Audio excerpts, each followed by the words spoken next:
Hello. Well, you may have seen from my previous videos that testing was going pretty well, but I seem to have run into a problem with my diamond crossing over here, which is supposedly insulfrog, but I seem to be having some kind of electrical problems with it, despite the fact that you should be able to just connect it up and let it go. So I'll show you what I'm on about. We just get the 56 up and running. I found at very, very low speeds going across this crossing. It seems to have come some kind of shorting out. So we'll do it any second now. There we go. We got a short warning on the lens. So something in here is causing this lot to stop working. So I'll do a bit of digging around and see if I can find out what it is. Right, I've done a bit of digging around and I think I've found the problem.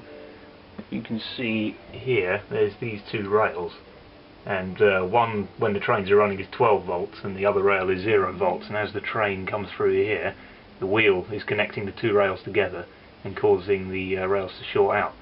I can show you that. If I just put my scalpel across these two, it should get a little buzz and it should short out. There we go. That's shorted out just by doing that. So I'm going to put a little piece of plastic across there and see if I can try and isolate the rails that are causing the problem. Right, I've cut a really small piece of plastic out, tiny, really thin, so hopefully it won't actually obstruct the direction of travel, but hopefully it will be just enough to stop the shorting out. So if I zoom in, I'll show you where I'm going to go and put it. Right. So sort of somewhere about there, and I reckon once that's glued in, the rail will stop touching the wheel and causing the shorting problem I have. Or it might not work at all and the problem could be elsewhere, but I think that'll fix it. Right, I've put the pieces of plastic in, and from what I've tested so far, I think we've solved the problem.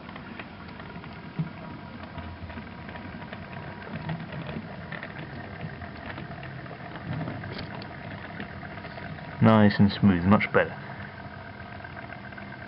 So I'll test it a bit more over time and just see if we get anything else, but I think the main issue was these two silver rails here being too close together, and I've just fixed that with those pieces of plastic.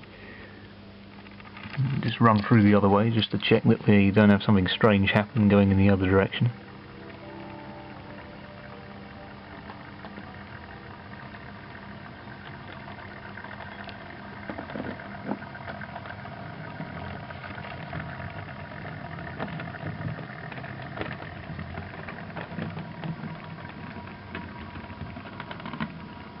Good.